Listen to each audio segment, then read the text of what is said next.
গীতা এলএলবির আজকের এপিসোডে দেখা যাবে। রাতে খাওয়ার সময় গীতার মা গীতার বাবাকে বলে, অগ্নিজিৎ মুখার্জিকে হারিয়ে কি লাভটা হলো? আমার বড় জামাই কি পারলো আমার বড় মেয়ের কাছে ফিরে যেতে? না, ছোট মেয়ে জামাইয়ের সম্পর্ক ঠিক হলো। দুনিয়ার সামনে হাততালি বাহবা পেয়ে কি লাভ হলো? আমার বড় মেয়ের সংসারটা তো ভেঙেই গেল। এই সব কথা শুনে গীতার বাবা প্রচন্ড রেগে যায়। আমার ছোট মেয়ে চাইনি আমার বড় মেয়ের সংসার ভেঙে যায়। এই সবকিছু করেছে অগ্নিজিৎ মুখার্জি, আর তার জন্যই তার মা পর্যন্ত দাঁড়িয়েছে গীতার পাশেই, আর তুমি ওর ঘাড়েই দোষ চাপিয়ে দিচ্ছ।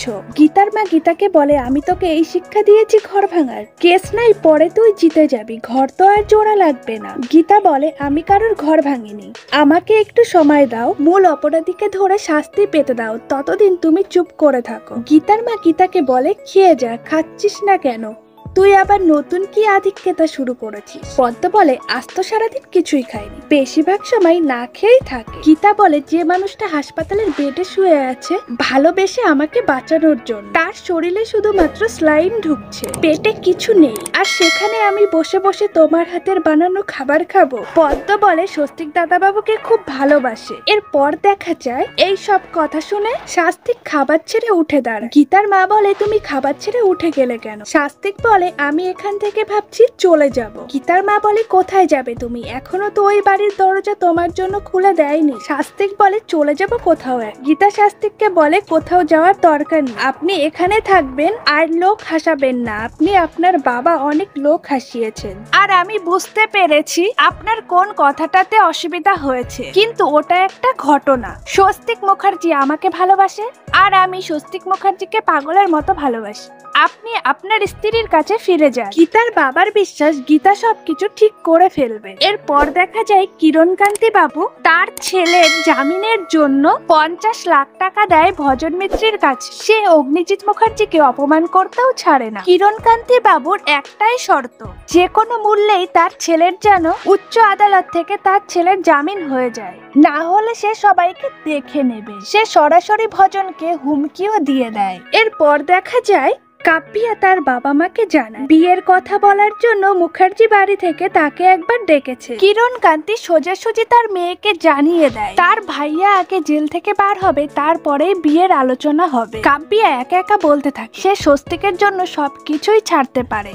এরপর গীতা হাসপাতালে আসে স্বস্তিকের সাথে দেখা করতে। সেখানে এসে দেখতে পায় স্বস্তিকের স্লাইন থেকে শুরু করে লাইফ লাইনে সবকিছুই খোলা। গীতা প্রচন্ড ঘাবড়ে যায়। এরপর গীতা নার্সের কাছে জানতে চায় কি হয়েছে।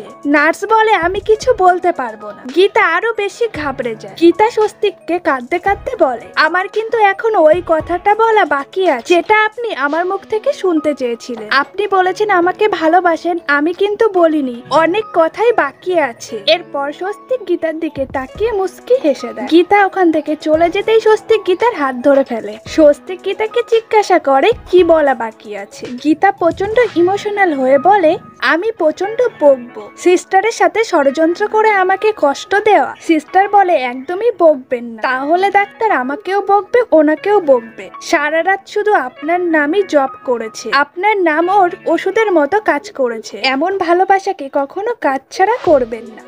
এরপর স্বস্তিক উঠে বসে। স্বস্তিক বলে, কি বলতে চাও বলো। গীতা বলে, এখন নয়, অন্য কোনো সময়। আপনি যেমন সকলের সামনে চিৎকার করে বলেছিলেন, আমিও তেমন সকলের সামনে চিৎকার করে বলবো। এরপর স্বস্তিক বলে, আমার অত ধৈর্য নেই।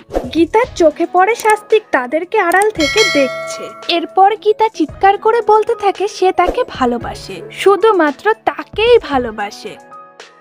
ভিডিওটি ভালো লাগলে অবশ্যই লাইক, কমেন্ট, শেয়ার করবেন। ডেইলি নিত্য নতুন ভিডিও পেতে ছায়াছবির জগৎ চ্যানেলটিকে সাবস্ক্রাইব করতে ভুলবেন না।